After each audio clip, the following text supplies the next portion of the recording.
Welcome back to my channel, everyone. I want to wish my new viewers a special welcome, and if you have not yet subscribed, I want you to go ahead and hit that subscription button below. If you're so moved, you can leave a comment and a like.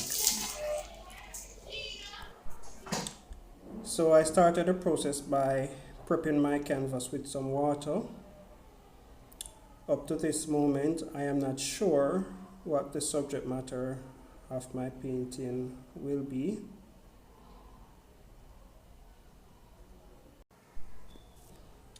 I decided to start this painting with no preconceived ideas. I just want to enjoy myself. So here I started by just pouring some violet onto the canvas, spreading it with my palette knife. Nothing in particular, no specific form or shape.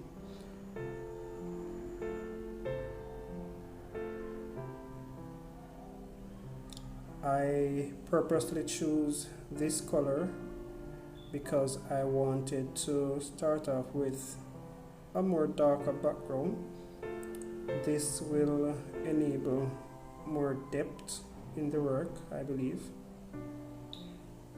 Now I'm using my brush just to randomly make marks and lines.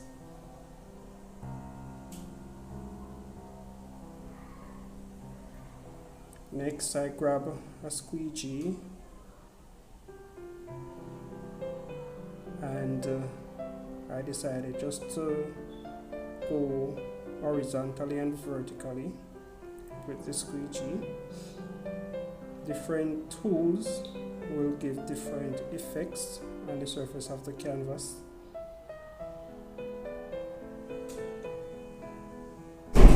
Next, I spread some red with my palette knife, overlapping a little bit in that purple and blue.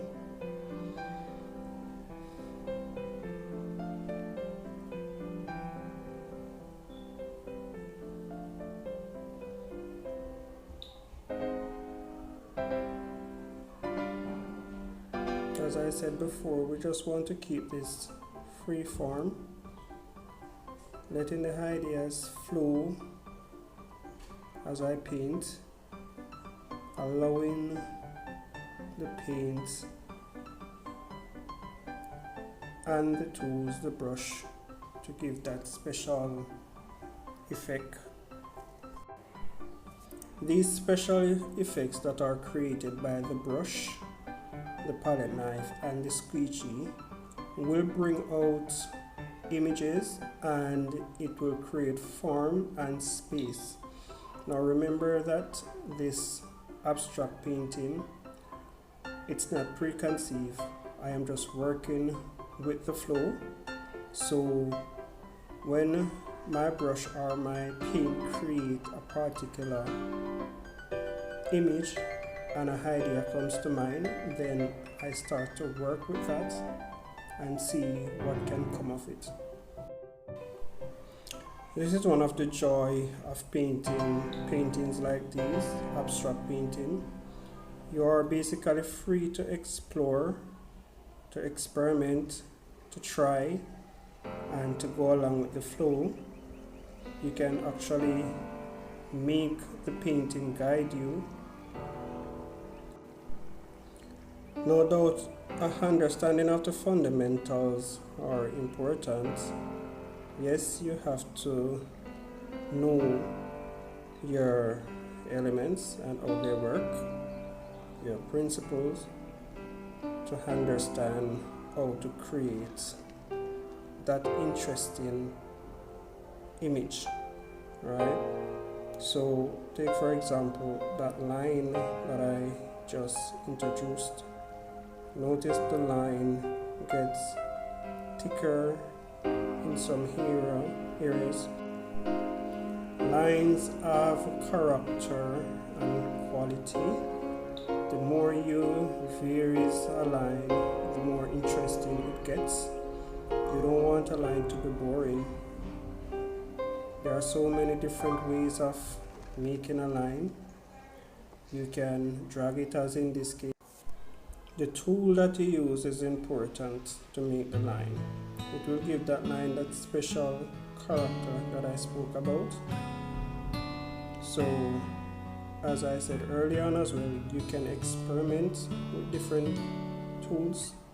This is abstract, and you don't want to be limited to the approaches that you can make.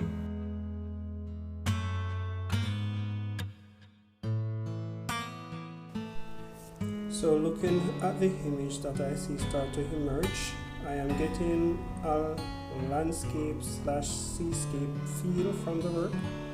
So I decided to add some green there, right there.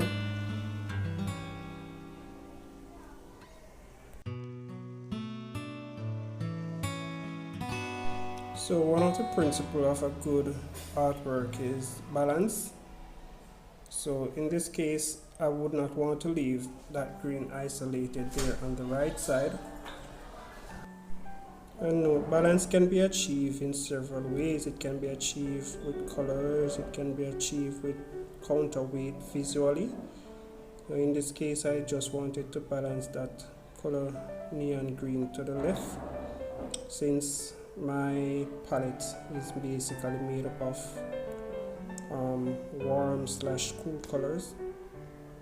So now, since I have that neon green, I just decided to add some yellow to it. Yellow is usually a natural color to tint a green whenever you're thinking of nature. So now I'm just playing around with that paint, getting a little bit more detail, getting a little bit more technical, blending in that color there.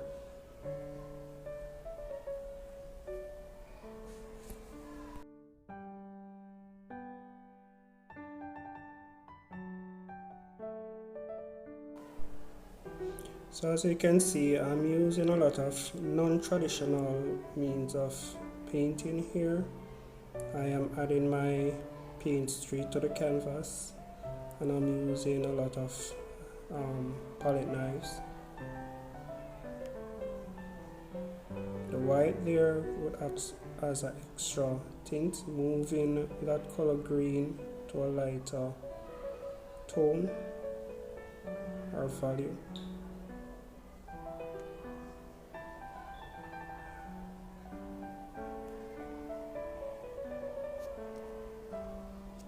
Now I'm developing something that looks like a horizontal line there. So I just decided to work with that. I now realize that I have actually subconsciously developed a focal point in the painting, right where that dark is, that black, surrounded by that red. It appears to be radiating outwards. So naturally I am going to stick with this focal point. At this point in the game, any card can play, read the painting. What you see now will not necessarily be exactly how it will be in the end, as images, shapes, colors, lines will be adjusted and subtracted and added to develop whatever is appearing in the painting.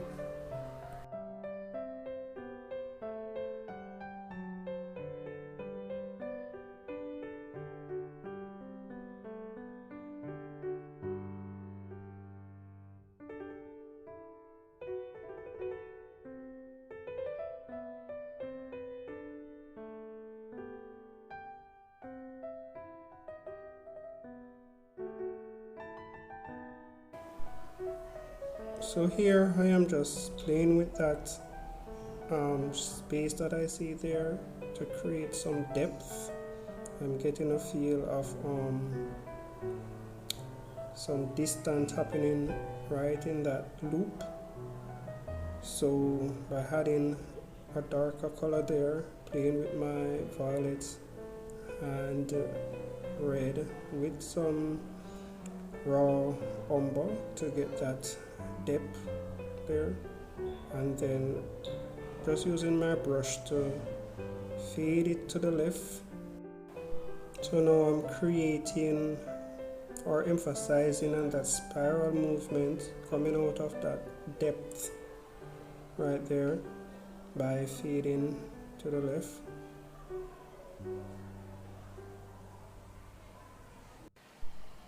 So my camera went offline for a few minutes, but as you can see, my focal point has been worked on some more. I decided to drag that white upwards to create that spiky looking effect. I use my palette knife.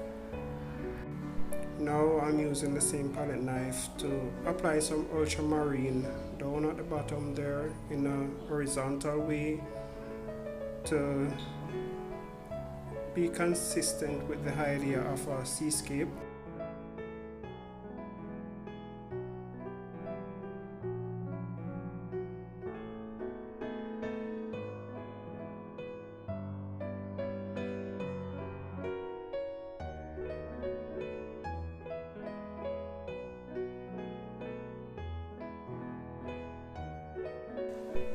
By now, looking at the painting, I know that you would have probably started to form something in your mind with the painting based on what you're seeing in terms of how the colors are playing and the space and form that they are creating.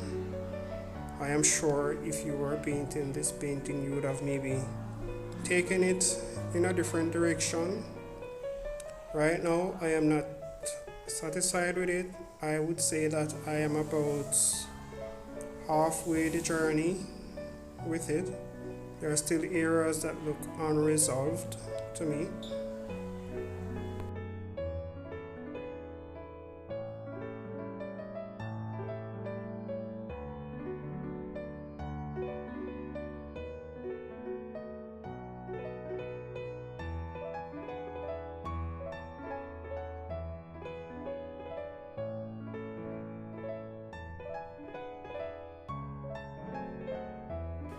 So at this stage of the painting, I am definitely more comfortable.